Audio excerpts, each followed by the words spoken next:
आत्मा से भर दे प्रभु, आत्मा से भर दे प्रभु, आत्मा से भर दे प्रभु,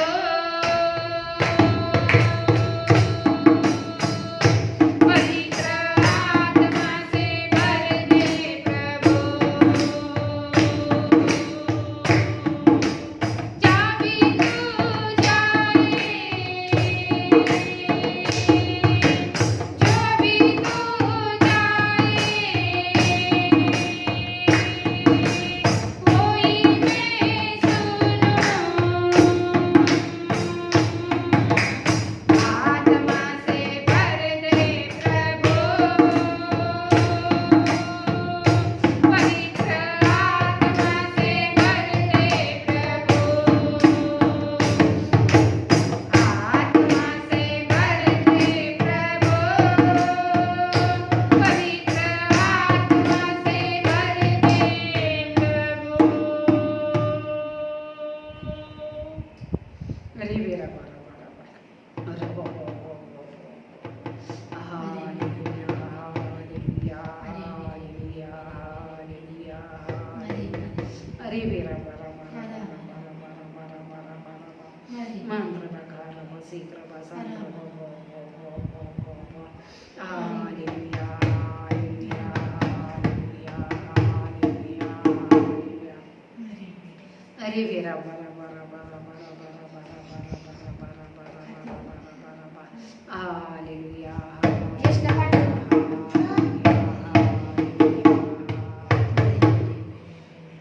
नीले आसमां के पार जाएंगे,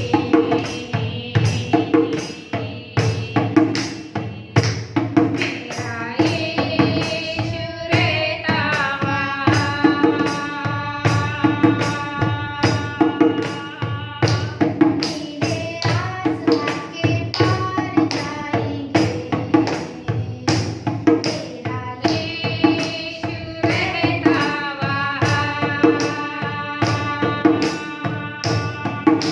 उसका कोई भी वादा, उसका कोई भी वादा ना होता अधूरा, हर वादा उसका होता है पूरा, उसका कोई भी वादा, उसके आने का वादा होता है पूरा, देखेगा सारा जहां,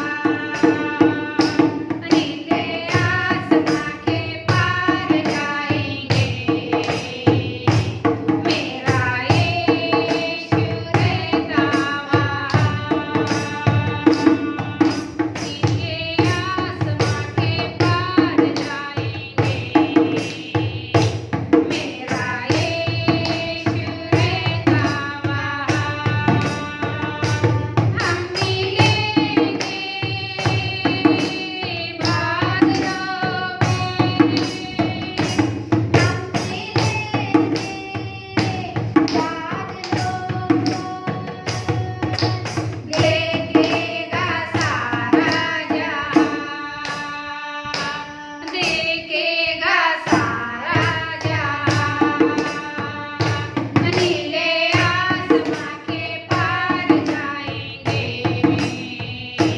मेरा यीशु रहता वहाँ,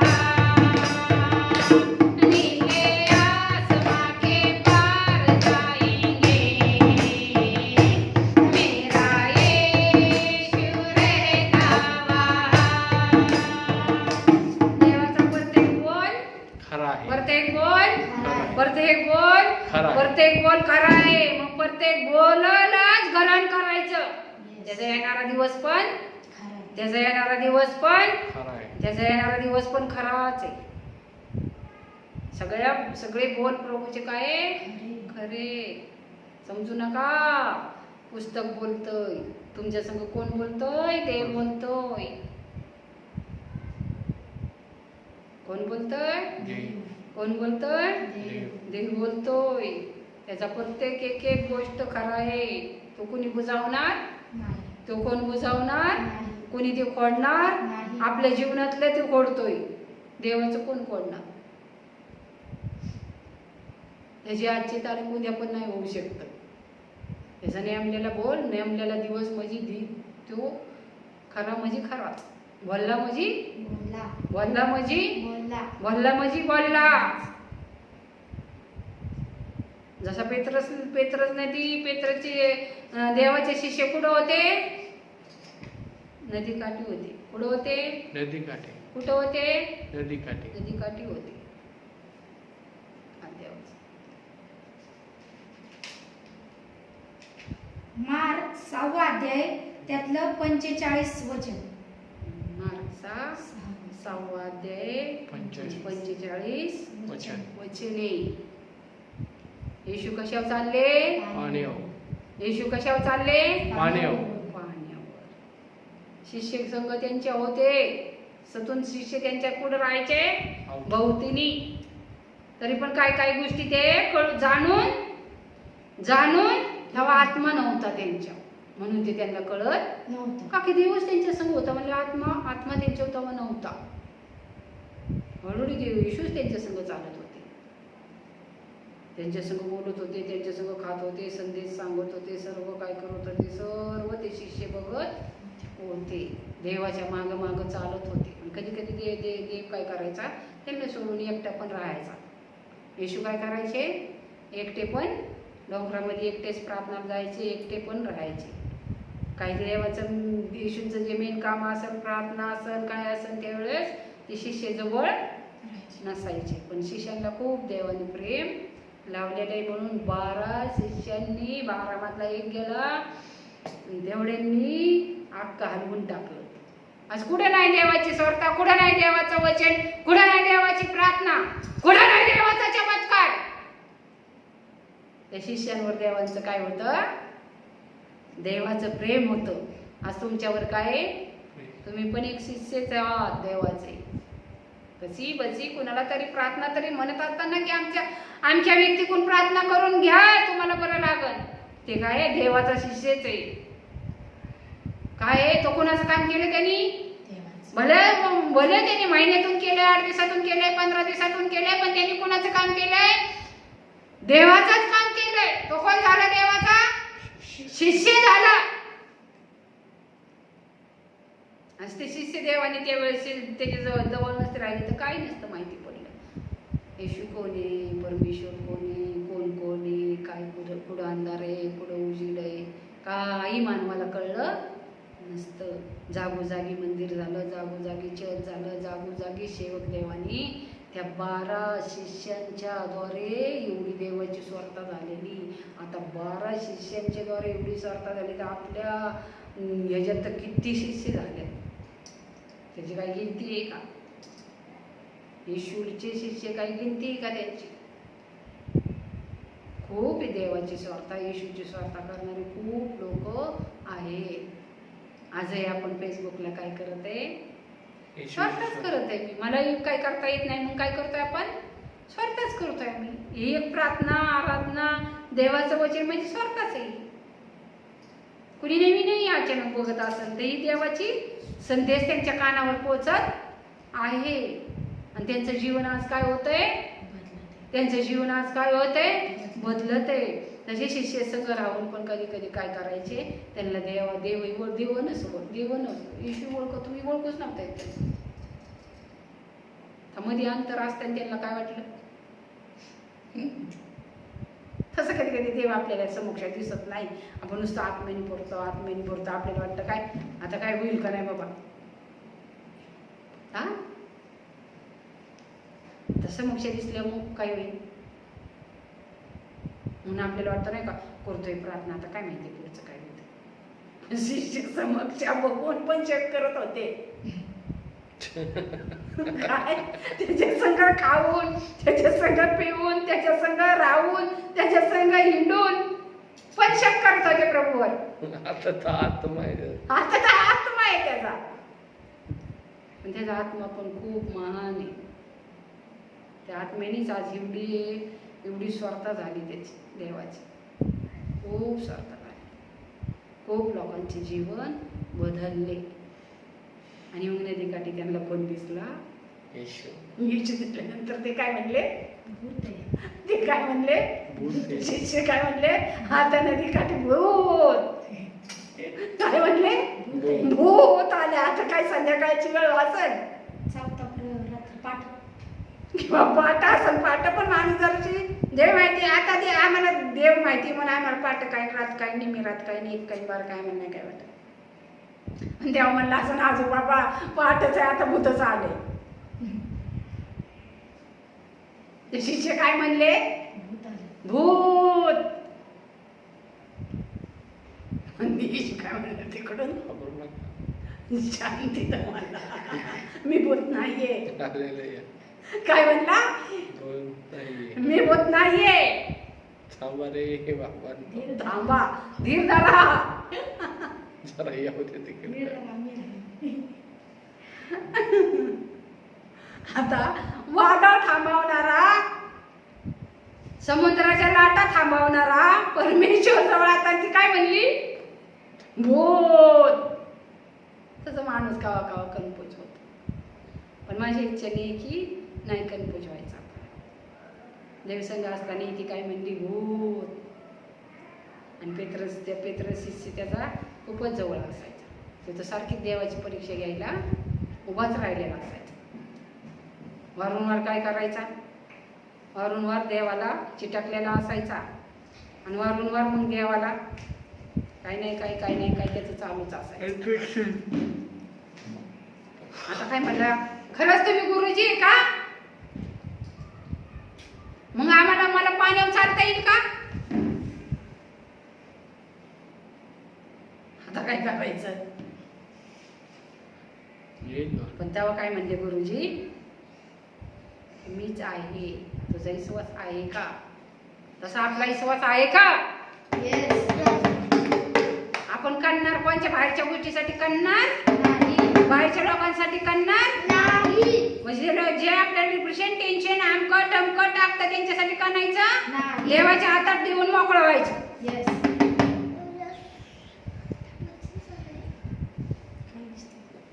देवाकडे प्रत्येक शब्दाला प्रत्येक बोलायचे त्याच्याकडे आहे काठी.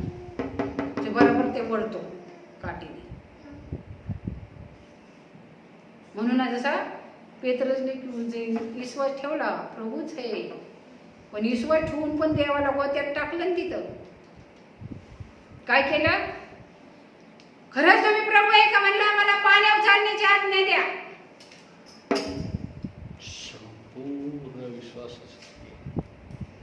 देव काय म्हणला? तुझा विश्वास आहे ना? ये. तुझा विश्वास आहे ना? ये. माझं आपल्यालाही काय करायला लागतं?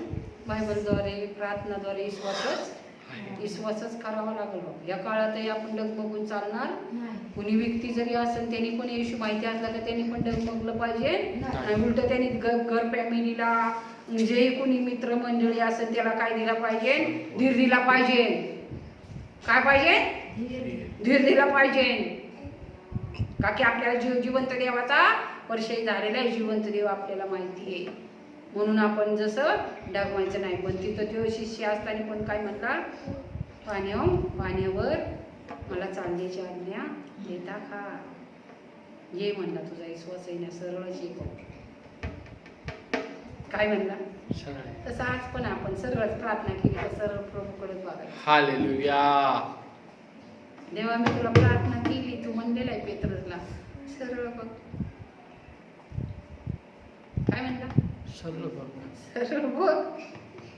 आज आपण प्रार्थना केली, आराधना केली. आपण कुठं बघायचं? सरळ बोलच बघायचं. मस्त बळ आहे त्याच्या. पण सरळच बघायचं आपण. मग आपण इकडे बघितलं आपण पण कन्फ्यूज होणार. मग त्या प्रार्थनाचं त्या वचनाचं नाही महत्व राहणार. जोपर्यंत पेत्राची नजर सरळ होती, जोपर्यंत पेत्राची नजर सरळ होती तोपर्यंत काही त्याचा पाऊल खाली गेला नाही. तसेच आज आपल्या समस्या आल्या, काही आपल्याला टेन्शन असेल, डिप्रेशन असेल, जेही काय आपल्याला काही असेल, आपण सरळच बघितलं पाहिजे, सरळ बघितलं पाहिजे. करीन तो करायला समर्थ आहे, आताही तो करायला तयार आहे. असं नाही आजार आला, रोग आला, सगळं काय देशातल्या गोष्टी बसल्यात आणि देव काय नाही, देव काय करणार नाही, करणार.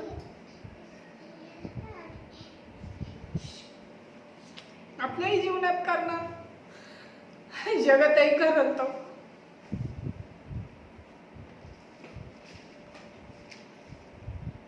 करील तो, त्याच्याकडे सामर्थ्य आहे, त्याच्याकडे शक्ती आहे.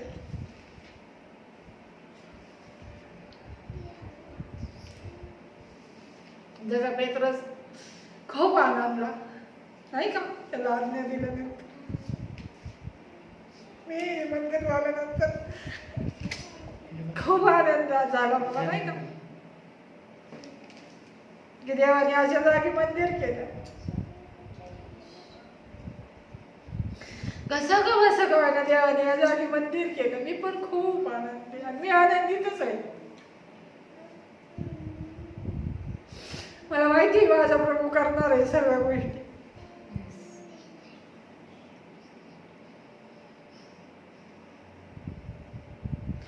पण आपण इकडं तिकडं बघितलं तर काय होतं, पाळी खाण्याची डुबत जातो. आणि देवाने पण का डुबू दिला त्याला, की त्याला कळावं देवाचं महत्व, येशूचं महत्व त्याला कळावं. म्हणून त्याला गळ्यापर्यंत जाऊस तर काहीच नाही बोलला. कसं आहे, आपल्यालाही गळ्यापर्यंत नाही बुडवायचं. आता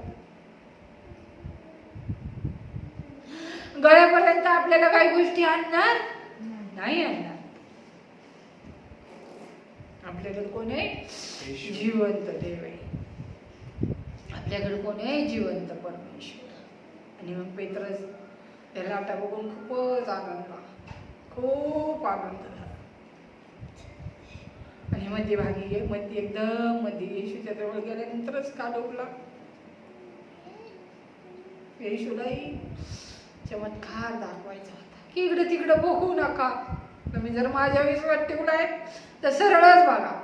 म्हणून आज आपण प्रार्थना केली तरी सरळ देवावरच लक्ष ठेवायचं, की देवाने आपण प्रार्थना केलेली आहे.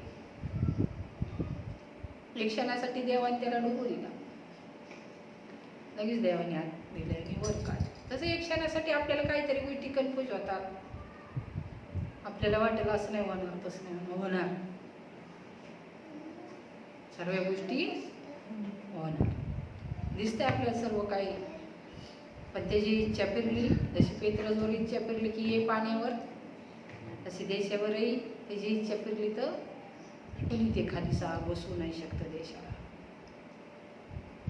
कुणी नाही बसू शकत. त्याची जर इच्छा फिरली तर तो एका मिनिटामध्ये सर्व काही उभं करेल. देवाची इच्छा होईल, देवाची दया होईल. आम्ही का नाही म्हणा, होईल. देवाची दया जगावर होईल, आपल्यावरही देवाची दया होईल. देवाची दया झाली म्हणून तर आता आजही आपण फेसबुकला, मोबाईलला बोलत आहे. जगावरही देवाची दया होईल.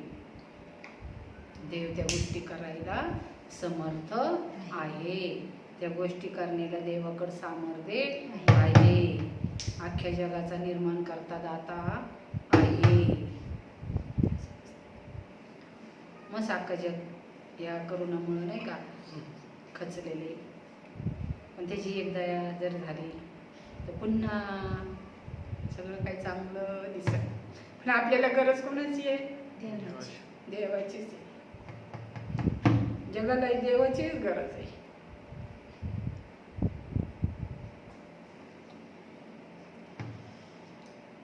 देव आहे म्हणून देवाची गरज आहे आता आपल्याला.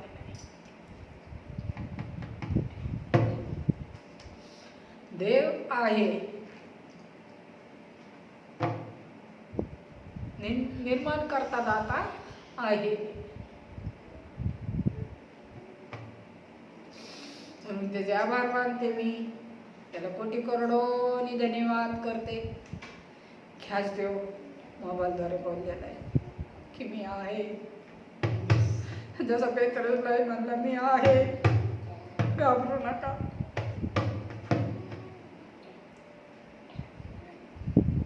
देव म्हणत आहे मी आहे. देव काय म्हणत आहे? मी आहे.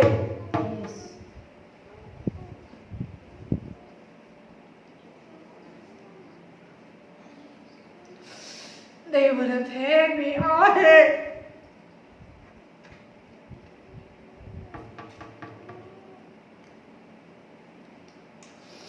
देव आहे.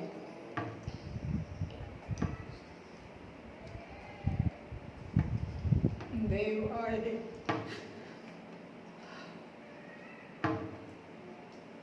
धन्यवाद देते माझ्या स्वामी राजा.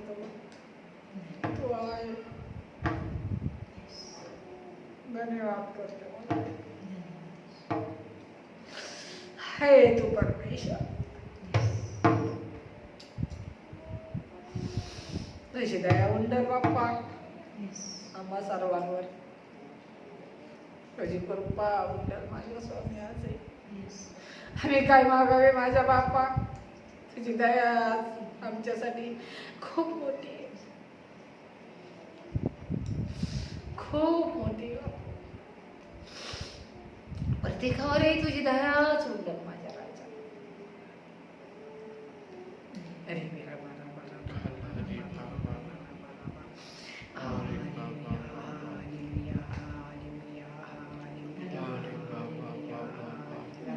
अरे बाबा.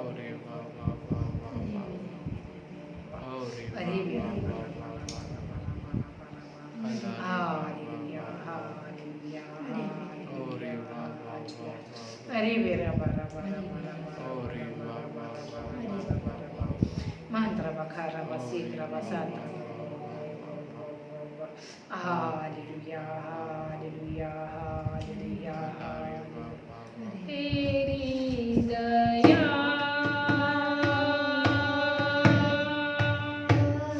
teri kripa,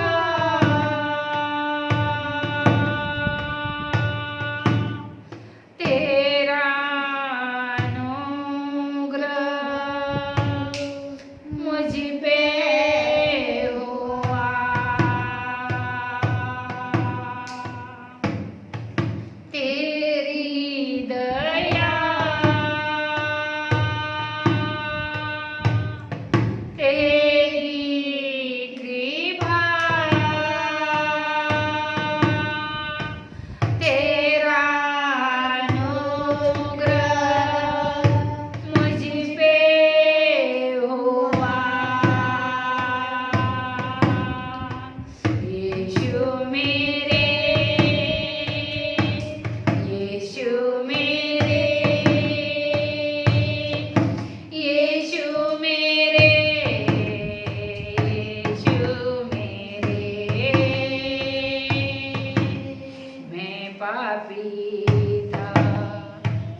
तुझे अनुग्रह नव्हते सर्वांवर माझ्या बाप्पा. सर्वांवर तुझे अनुग्रह नव्हते.